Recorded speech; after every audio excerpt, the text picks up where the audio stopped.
Hello there, I'm Susanna and thank you for tuning in, and I want to show you I've stuck the wig on the doll. Now if you've been following previous videos, this was a blank doll, and over the past few weeks I've brought her to life by finishing her, varnishing her. There's a whole video about the way I did her face and all that kind of thing, so look back on some videos and I'll show you how to make a nice wooden doll pristine again. So I was in a dilemma about whether to wait and try out some new wigs for her before I took the plunge and stick one on permanently. But you know what, this one just felt right from the start, so I went for it. And what I used was Bostik glue in the end, and that's my own personal default glue, which I always use if I don't know what other glue to use, and I'll just find it for you. 1 second. Here we are. This is the Bostik glue. There we go, it's all purpose contact adhesive and it dries clear, and it's just a really lovely glue. It just seems to stick everything, so I'm really pleased with it. And she's got a nice golden lot of hair now, and we'll style her and all that kind of thing. Now today it's the outfit. I'm going to make her a little dress. Let me show you what I'm going to do. So this is an old shirt I had, well, it's a blouse, and it's made of a beautiful, very, very fine linen, and it was one of my favourite tops ever, but it's full of holes now and it's just had its day. It's no longer fit for wearing, but I decided to keep it because I knew one day it would come in useful. If you see here, it's got some lovely detail at the front, all these ruffles. Now I've got the idea, if I can utilise the parts of this top to make the dress. So I like to set myself a challenge, and what I've done is, just by chance, I had a doll from eBay and she had this random shirt on her made of a sort of a cheap synthetic material, so I didn't want the top, but I just tried it on a wooden doll and it fitted perfectly. So instant pattern, so I picked it to pieces. So here's the back bodice, for example, and so I'm going to cut a pattern and use that as the top bodice for the dress, and hopefully make something using this. Now I'll show you bits as I go along. I won't be able to film it all, but let's see how it turns out.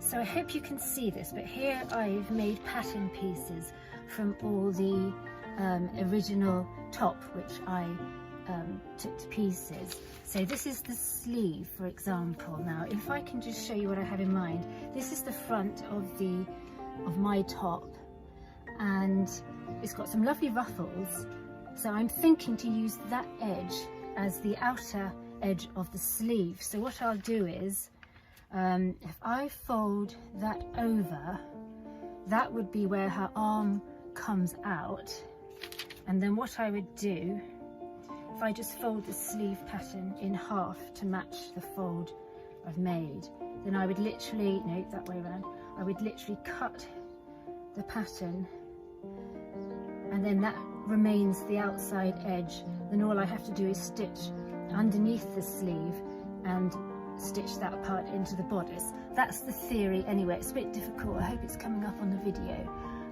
but I'll cut it out, fingers crossed. And then the front bodice, if I've got enough room, I'll use literally the front part of the bodice and cut across, and then the rest will be the skirt, and I'll try and even get some socks.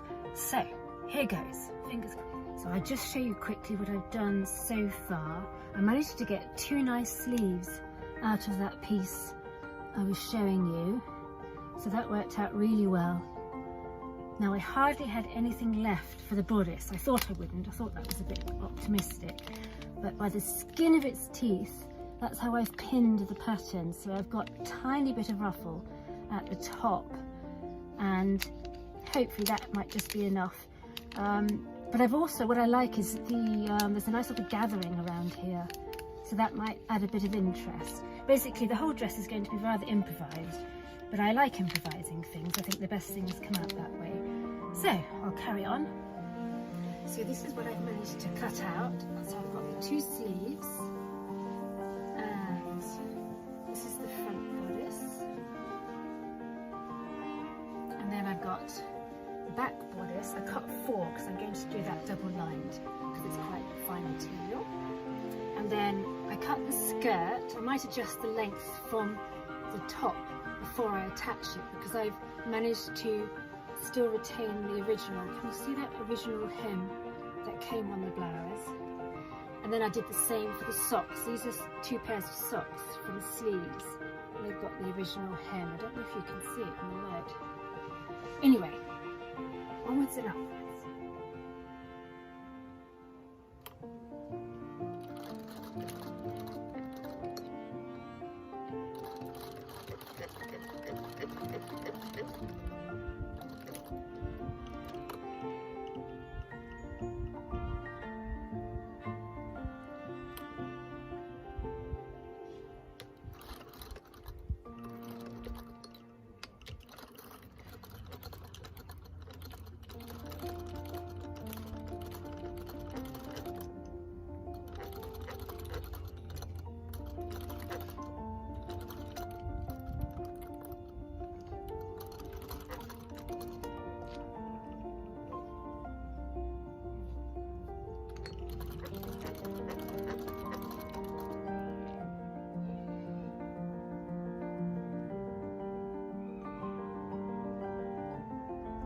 So I just tried the bodice on and you can see how it's shaping up really well. So you can see the little detail I left from the front of the original bodice, and here are the sleeves and little details there.